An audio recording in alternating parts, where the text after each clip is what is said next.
Please feel free to adjust the playback speed to 1.25 or 1.5 depending on your preference.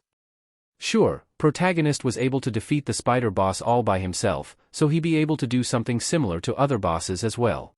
But, when imagining only the two of them against the horde of monsters, just like back in that dungeon's entrance with those insects, Eugene-ho suddenly found himself unable to breathe. Eugene-ho became completely speechless, while protagonist formed an expression that said, "I knew it." However, this is the best way. The best, in order to catch both birds. It'd be very hard to enter any freelancer-run raid teams as a hunter ranked E. From the very first day he made up his mind to start making money in this profession, he was constantly reminded of this harsh reality. But, Hyung-nim, you need at least 10 people if we want to enter AC rank. I'm pretty sure you'd find plenty of willing people when you say you'd pay them just for showing up to fill up the head count. Time to put to good use what he had learned from Hwang Dong-suk, then. If there were hunters who didn't want to fight with their lives on the line, but were in urgent need of cash, they would surely jump in with both feet at this golden opportunity.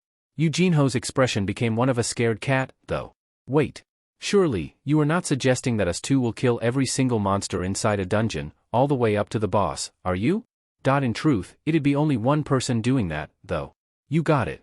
With this arrangement, protagonist would be able to prevent the potential worst-case scenario of someone stealing his experience points, and the only person next to him would be Eugene-ho, so he wouldn't even need to worry about other people watching him all the time as well. If it's like that, then he'll get to enjoy some serious power leveling, won't I? On top of that, after all the raids were done and dusted, he get a nice little bonus of a wonderful building rolling right onto his lap. The only thing remaining now was him persuading Eugene-ho. And as expected, Eugene-ho was very, very scared at the moment. Isn't that way too dangerous, Hyung-nim? You're only looking at it from one way and not the other. Eh? Protagonist beckoned the kid to come closer, so Eugene-ho leaned forward. If no one else participates in hunting besides us, doesn't that also mean no one will get hurt, as long as we're okay? Oh, of course. For the first raid, you were like a third wheel being dragged along, so you couldn't do anything about the incident that had happened, but think about for the moment the ramifications of your own raid team finishing up all 19 raids without a single casualty. Eugene-ho's eyes shot open right up.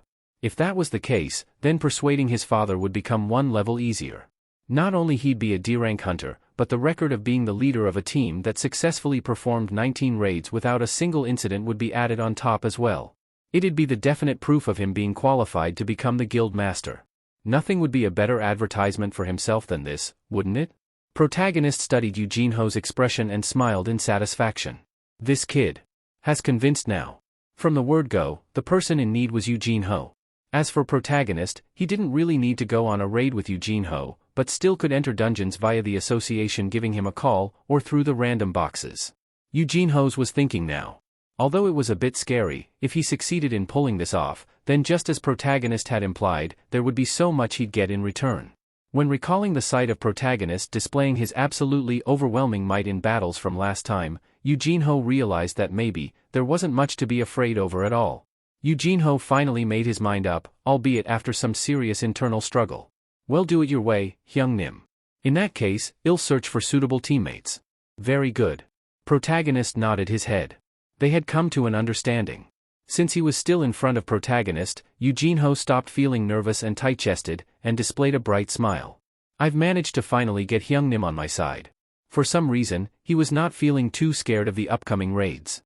A trustworthy comrade named Sung Jin-Woo had joined him, and it'd be a bit easier to form a raid team now, too. As protagonist had said, with the terms on offer, many would queue up in line just for a chance to participate. With this, I'm one step closer to becoming the master. Protagonist also smiled brightly as well. Clean up as many C-rank dungeons by myself, and level up as quickly as possible. The two men exited the cafe with satisfied expressions. After going their separate ways, protagonist ran back home.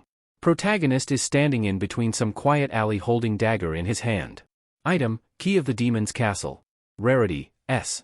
Category, Key. A key that will let you enter the dungeon, Demon's Castle. Can be used at the Daesung Tower located in Songpa-gu, Seoul. It's an S? Jin-Woo raised his voice in surprise. Of course, there was no guarantee that the rarity ranking had any bearings on the difficulty of the dungeon. But, he couldn't think of it any other way. The rarity E key opened a dungeon that was on par with a gate ranked E, after all. What would he do if the difficulty of the instant dungeon turned out to be S, then? Even with a raid team consisting solely of S-ranked hunters, there was no definite guarantee that such a dungeon would be cleared. The odds were around 50-50. The difficulty of a gate exploded upwards past the rank B, and even when looking through the entire world, there had been too few cases of S-rank gates opening up in the world.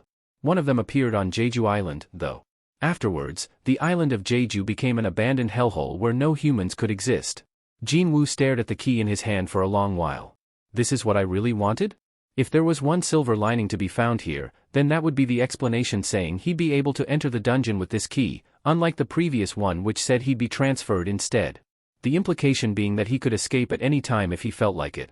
Even if the key suddenly vanished from him, he still had the return stone from the last dungeon waiting to be used inside his inventory as well.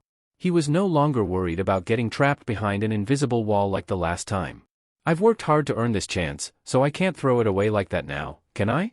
He simply had to confirm right away with his own two eyes whether this was what he really wanted or not. We will finish this chapter here. Next chapter will be out soon, so stay tuned.